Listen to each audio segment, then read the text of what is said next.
This is a class example problem from Chapter 19 for AP Stats. And what we're doing is we're going to basically use this boilerplate template, so to speak, to build a confidence interval. So I may skip over a few concepts, but I want to show you the basic procedure. So what we did in class is we had essentially a 5-gallon bucket of beans, and there were lots of beans in here. There were at least 10,000 beans, and some were red and some were white. Okay, and so what we did is we mixed the beans up really well, and then we scooped out, and it turned out it was exactly 500, at least in my first period class. It was 500, about a third of a cup, I believe. And so after counting them, we found that 180 were red. So we want to build a confidence interval to try to capture the true proportion of red beans in my bucket of beans. So success is the number of red beans. Okay, so it turned out that that was 0.36 or 36% exactly. So that was our sample, p hat, our sample proportion of red beans. So before we can use the normal model, we need to check the conditions. So we took a random sample of 500 beans. Okay, so check that off. 500 was clearly less than 10% of all the beans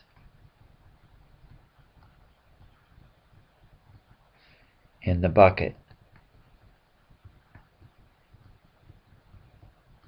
Just a quick note, so we're not assuming anything. We saw the bucket, we know there were well, I mean, when we scooped out 500, it hardly made a dent in the number of beans that were in the bucket. Okay, so that's taken care of. Now, success failure condition. So that would be 500 times 0.36, and if we're kind of working backwards, that's 180, and then so that's n times the sample proportion of successes. So then n times the sample proportion of failures, so to speak, would be 0.64, and that comes out to 320.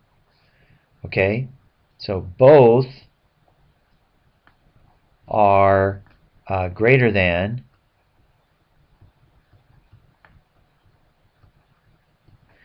or equal to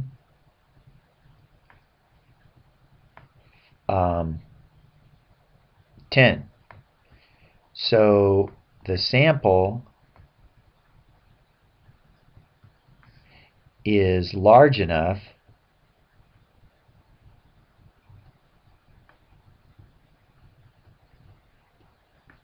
to use a normal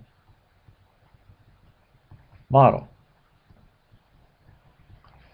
Okay, so the conditions are met. So what we do is the authors do this, and I kind of like it because it helps me organize my thoughts before I dive into the computations. But we're writing what I call a transition statement. We're transitioning from doing the conditions, checking the conditions, to doing the computations. So let's just see, what is it we're really doing? So the conditions are met, so we can use a normal model to make a 1 proportion z interval to estimate the proportion of red beans in Mr. Hardy's bucket of red and white beans. Okay, so from here, sometimes you could just say with mu equal to p hat and a standard error for p hat of, and then do the computations. I've chosen to sort of not have quite the flow right here because I want you to see that the next step really is to do computation. So I kind of just broke it out a little bit differently this time. So 500 and 0.36 is our p hat. So our standard error, and we call it standard error to distinguish it from the standard deviation. We don't know the standard deviation, so if we had a model, that standard deviation would be the square root of PQ over N, but we don't know P and Q. That's what we're trying to estimate. So when we use P hat, the sample proportion, to estimate the standard deviation, we call that a standard error. Okay, so that's going to be 0.36 times 0.64 and all divided by 500.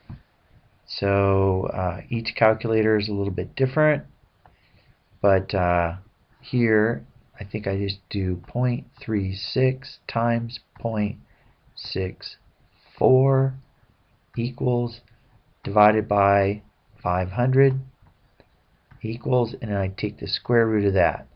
So I get 0.021 if I'm doing 3 decimal places. So 0 point,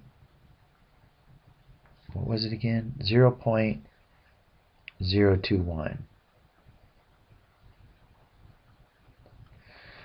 Okay, so because the sampling model is normal for a 99% confidence interval, we'll use a z-star value of 2.576. So, a quick side discussion on where this number comes from. On the standard normal model, where the center is at 0, okay, and we go over whatever 1 standard deviation. If we want 99% of the area, then we're interested in what's the z values for this. So what's the z value? So it turns out, you could use your calculator to find it, that this is 2.576 and this is negative 2.576.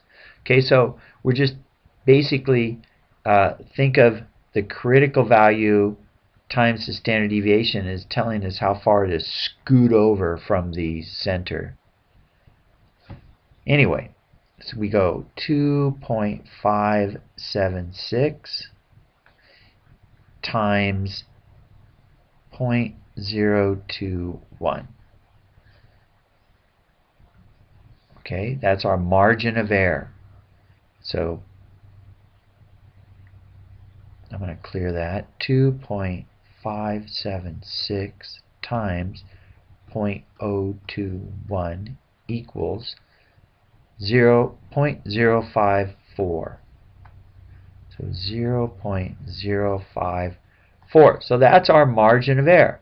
So now we're just going to take the margin of error and subtract it from p hat, and then we're going to add it to p hat, and we'll have our confidence interval. So p hat was 0.36 minus 0.054 is 0.306. So 0.306 and clear. 0.36 plus 0.054 is 0.414. By the way, always put the lesser value on the left and the greater value on the right for the confidence interval. Try not to switch them. It's just annoying when you do that and probably wrong. Okay, so that's our confidence interval. So now we need to interpret that. So formally we would say, according to the normal model,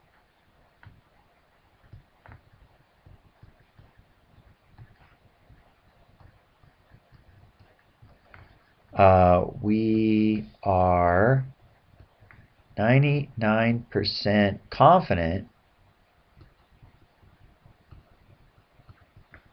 that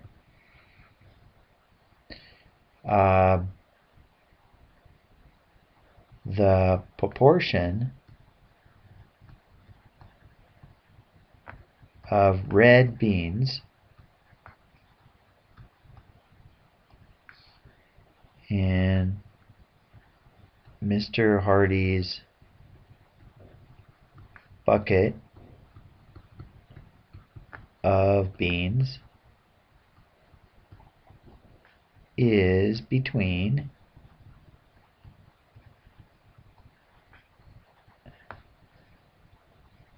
30.6% and 41.4%. Okay? Now, that's a pretty big range. If we wanted to have less of a range, we could be a little bit more precise if we went to a 95% confidence interval or a 90% confidence interval. We could shrink that down. We're not going to shrink it down with I don't think, with a bigger sample size. Maybe a little, but that we already have a pretty big sample size. Okay, so the last thing, and you may see this come up on the AP test and so on, what does 99% confidence mean? So one thing that it doesn't mean is it does not mean probability. So don't say that the probability or something like that, the probability we're correct. I'll go with a simple explanation now. Let's say if we sampled 100 times, well, actually, let's say if we took 500 random samples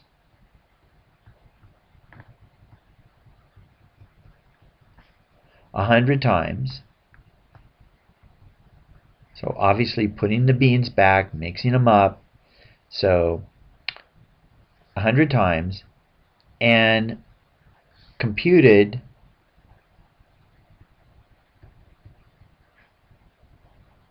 a 100 confidence intervals,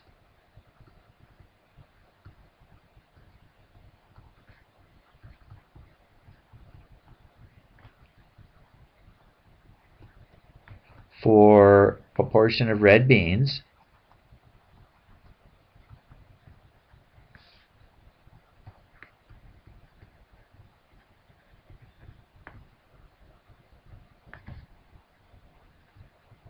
okay, so if we did everything at the same time, just did 100, so we basically created 100 confidence intervals using 100 unique samples,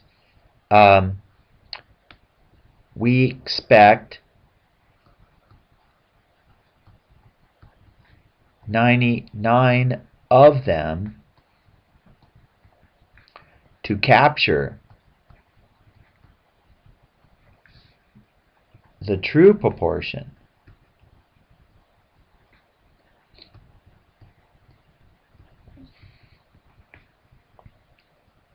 and one interval to not capture